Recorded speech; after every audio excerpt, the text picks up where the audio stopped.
Assalamualaikum warahmatullahi wabarakatuh dan salam sejahtera semua. Nama saya Ahmad Ismail Reza Muzamri, nombor matrik D202311078288. Dan saya Ewin anak lelaki Iwan, nombor matrik D202311078113. Hari ini kami akan menerangkan mengenai tajuk pertempatan di Malaysia menggunakan modul serta bahan baku mengajar yang telah kami sediakan. Modul pembelajaran geografi ini berdasarkan buku teks KSSM Tingkatan 1 Bab 9 iaitu pertempatan di Malaysia. Standard kandungan modul ini adalah jenis-jenis pertempatan di Malaysia, pola pertempatan di Malaysia dan fungsi pertempatan bandar dan luar bandar.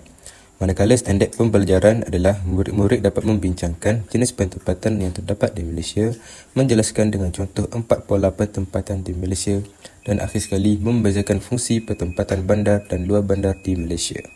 Bahagian pertama dalam modul ini adalah jenis-jenis pertempatan di Malaysia. Di Malaysia, terdapat 2 jenis pertempatan iaitu pertempatan bandar dan pertempatan luar bandar. Pertempatan bandar adalah kawasan pertempatan yang mempunyai jumlah penduduk yang padat, manakala pertempatan luar bandar adalah kawasan pertempatan yang mempunyai kepadatan penduduk yang rendah. Berikut merupakan perbandingan antara jenis pertempatan di Malaysia.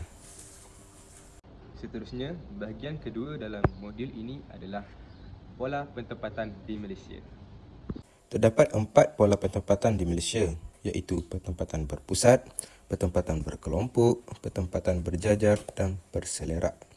Berikut merupakan huraian setiap pola pertempatan yang ada di Malaysia. Terdapat beberapa jenis pola pertempatan yang ada di Malaysia, iaitu yang pertama ialah pola pertempatan berselerak, berjajar, berpusat dan berkelompok.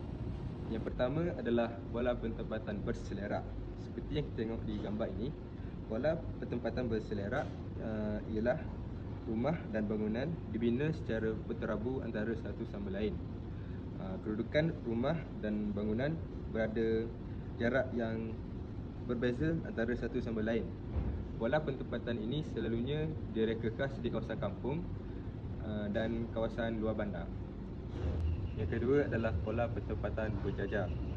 Rumah di kawasan pola pertempatan berjajar dibina di kawasan sepanjang alur sungai ataupun tepi jalan raya. Pola pertempatan ini kelihatan hampir seragam dan selalunya pola pertempatan ini berada di pesisiran pantai. Antara kelebihan pola pertempatan berjajar adalah penduduk memanfaatkan laluan sungai untuk kehidupan seharian seperti memancing ataupun menggunakan air di kawasan sungai tersebut. Selain itu, air di sungai ini juga digunakan untuk pertanian seperti tanaman padi dan sebagainya. Pola pertempatan yang ketiga adalah pola pertempatan berkelompok. Susun atur rumah dan bangunan di kawasan pola pertempatan berkelompok adalah terancang. Antara contoh pertempatan ini adalah rancangan Felda. Contohnya di Felda Terolak, Felda Besar dan sebagainya. Pola pertempatan yang keempat atau yang terakhir adalah pola pertempatan berpusat. Bangunan dan susun atur rumah di kawasan pola berpusat adalah rapat dan berada di persimpangan jalan. Pola pertempatan ini merupakan pola pertempatan tumpuan penduduk. Hal ini kerana di persimpangan jalan terdapat banyak kemudahan yang selalu digunakan oleh penduduk seperti tempat jual beli, pusat ibadah dan pusat perkhidmatan dan hospital. Seterusnya, saya akan menerangkan mengenai fungsi pertempatan bandar dan luar bandar di Malaysia. Fungsi pertempatan bandar dan luar bandar boleh dibahagikan kepada 3 aspek, iaitu kerajaan atau governance, ekonomi serta sosial. Bagi pertempatan bandar, aspek kerajaan atau governance merujuk kepada fungsi yang berkaitan dengan dasar kerajaan dan pentadbiran. Manakala, bagi aspek ekonomi pula, ianya berkembang seiring dengan fungsi pembangunan sesuatu kawasan pertempatan bandar dalam menjana pendapatan penduduk dan negara. Akhir sekali, fungsi bandar dari segi sosial merujuk kepada penyediaan kemudahan perkhidmatan kepada penduduk. Dari segi kerajaan atau governance, fungsi bandar boleh dispesifikkan lagi, antaranya sebagai bandar pertahanan. Bandar jenis ini menempatkan pangkalan tentera yang membolehkan bandar ini berkembang menjadi pendapatan yang lebih besar. Sebagai contoh, Di Lumut Perak terdapat Pangkalan Tentera Laut Diraja Malaysia dan Port Dickson Negeri Sembilan yang terkenal sebagai Bandar Tentera Darat. Selain itu, Bandar Sepadan. Bandar ini berperanan sebagai pintu keluar masuk negara. Terdapatnya kegiatan pelancongan dan perdagangan yang rancak. Sebagai contoh, rantau panjang di Kelantan dan padang besar di Perlis yang menjadi sepadan antara negara Malaysia dan Thailand. Seterusnya, Bandar Pentadbiran. Bandar ini berfungsi sebagai ibu negara, ibu negeri dan pusat pentadbiran. Ianya menawarkan pelbagai bentuk perkhidmatan kepada penduduk. Sebagai contoh, Putrajaya sebagai pusat pentadbiran Kerajaan Persekutuan, Kota Kinabalu di Sabah, Kuantan di Pahang serta Kangar di Perlis pula berperanan sebagai ibu negeri. Seterusnya, fungsi bandar dari segi ekonomi. Yang pertama, bandar pelancongan. Bandar ini terkenal dengan pelbagai aktiviti pelancongan serta menawarkan pelbagai peluang pekerjaan dalam sektor perniagaan dan pelancongan. Sebagai contoh, Langkawi Kedah, Port Dickson Negeri Sembilan dan Bandaraya Melaka di Melaka. Di samping itu, contoh kedua adalah bandar pelombongan. Bandar jenis ini berkembang hasil penukaan sumber mineral. Ia juga menawarkan pelbagai peluang pekerjaan dalam kegiatan pelombongan dan cari gali.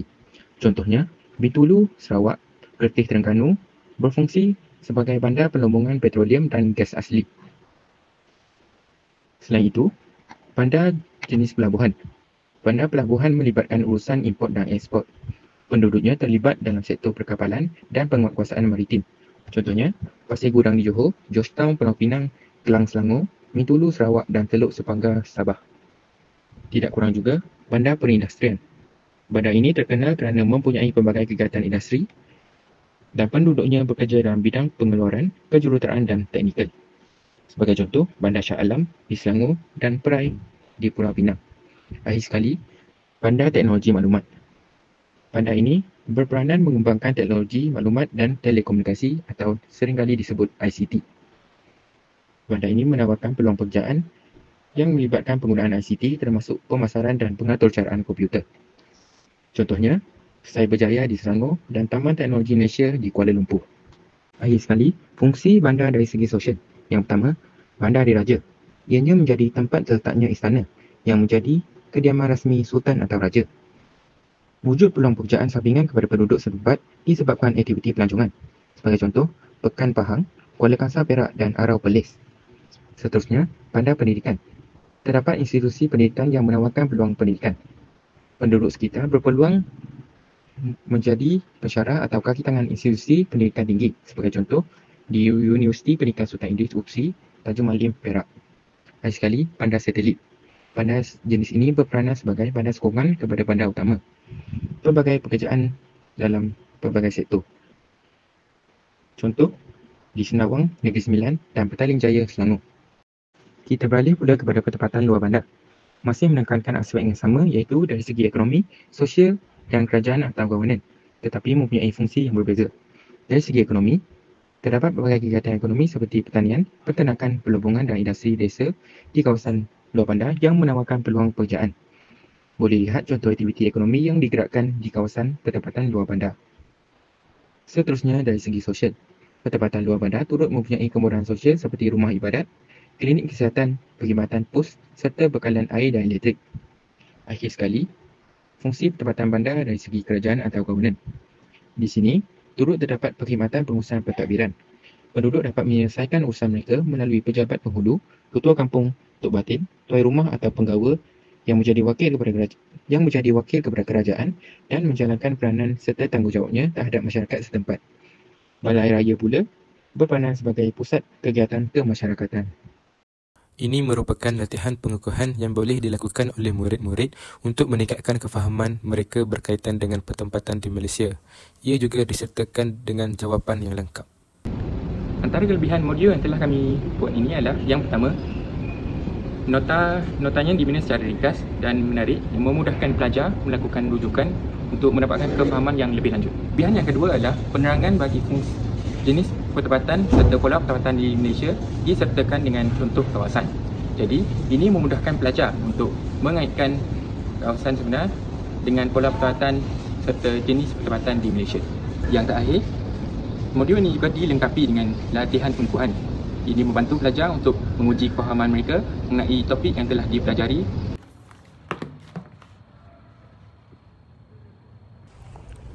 Itu saja daripada kami. Terima kasih kerana menonton. Bye.